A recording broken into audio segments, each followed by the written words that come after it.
Well, as fate would have it, we were just discussing a job like this morning on the world's greatest carpet cleaning forum about not wanting to pre-vacuum urine-infected carpets. It's hard to actually see it, but you could smell it. Not your typical urine job. But if you've ever had the pleasure of running any kind of vacuum, bagged, bagless, or otherwise over a carpet full of urine, and breathing that exhaust, you'll know that's a 2 or 3 day event getting that out of your system, even the carpet cleaner system, which is corona proof. Anyhow, I know this carpet is full of grit because it's that far from a alleyway, essentially. This is the manager's unit in a storage facility.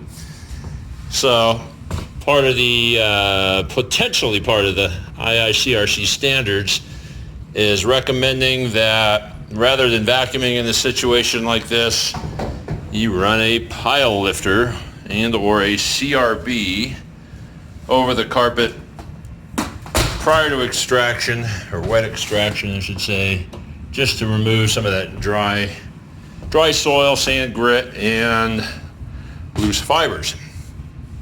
Yeah, you could run this over dry, but if you've ever had the pleasure of doing that, you'll know that on a filthy carpet like this, the dust goes everywhere, including your sinuses, and you feel just as sick.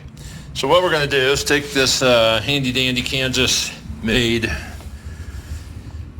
CRB and pull off the rear catch tray, rear wheel assembly, I should say. Don't look at that. Geez, it's been a while since I've been back there. I always take the front one off, but apparently not the rear. And put on the catch tray in the rear where it doesn't get in the way. When you put both of them on, front and rear, it's sticking out there that far, and it bops up and down, keeps you from going into walls. God, that's filthy. Don't tell my employees about that. Shame on me. I always take the front one off and forget about the back one. Anyhow, so we're going to run this over. I did pre-spray it, and I don't expect that wad of loveliness to come off of there, but I'll deal with that with some gum remover and a gummy shark later on. But you saw how empty that was. Hasn't been used wet in quite some time. I typically only use these catch trays for compound work. But let's see what we get out. So we got all kinds of goodies on here. These little zip ties. Ooh, nice big toenail. All the fun stuff that us floor maintenance professionals have to deal with. And some people will say, oh, why did you even use the catch tray? Why don't you just let it clump up on the floor and then pick it up? Well, I'll be honest with you, sometimes I do that, but it's kind of gross and spreads it around a little bit more than I care to. And I just wanted to kind of prove my point of what these things can collect with the catch tray on there. I can see I'm going to have to do some edging. Nice. With a grout brush. Who knows what that is over there, hairpin or something, but good thing about these things, unlike a vacuum, certain types of vacuums, is you can suck up all kinds of stuff and there's nothing to break. So, off we go.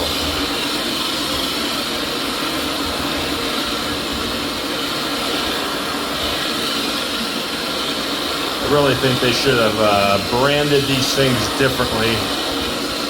They call them fluffinators. That is what they do. So there goes that toenail. Let's see if it grabs the zip ties.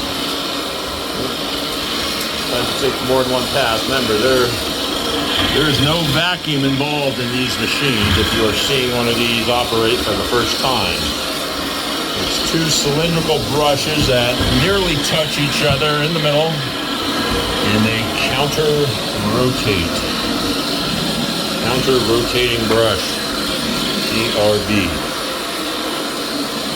So I'm accomplishing a few things here. I'm pile lifting or untangling the carpet. picking up all kinds of funk. And I'm working in the pre-spray so it gets deeper into the carpet and surrounds all the fibers. Does its magic.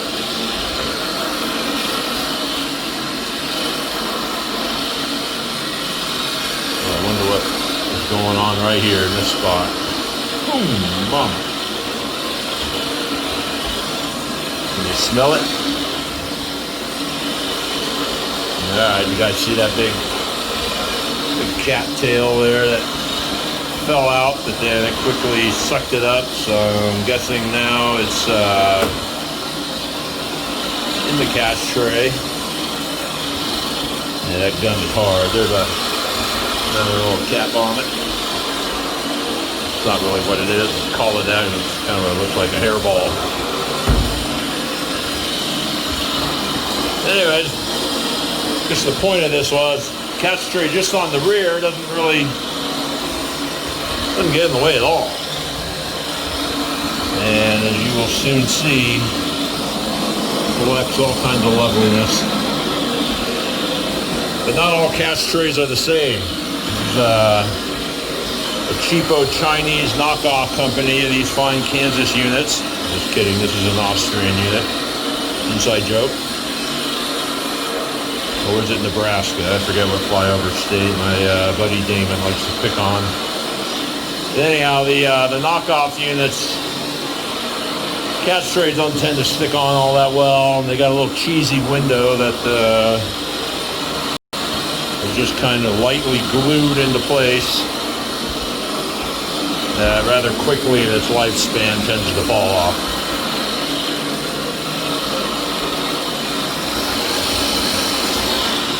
Who knows what that is? Let's see what this thing does. Look at some more gum. Piece of yarn. Normally on a job like this I'd be wearing gloves, but the damn convid has emptied our town of XX gloves for the foreseeable future.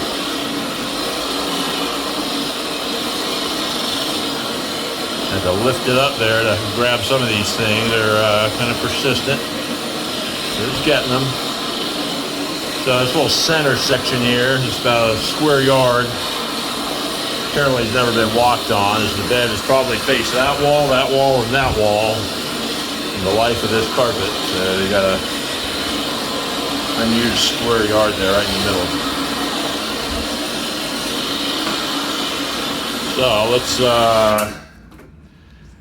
let's take a look and see what. Oh, can see how often I use this damn thing. Come on, baby, one-handed. Nice. Yum-y.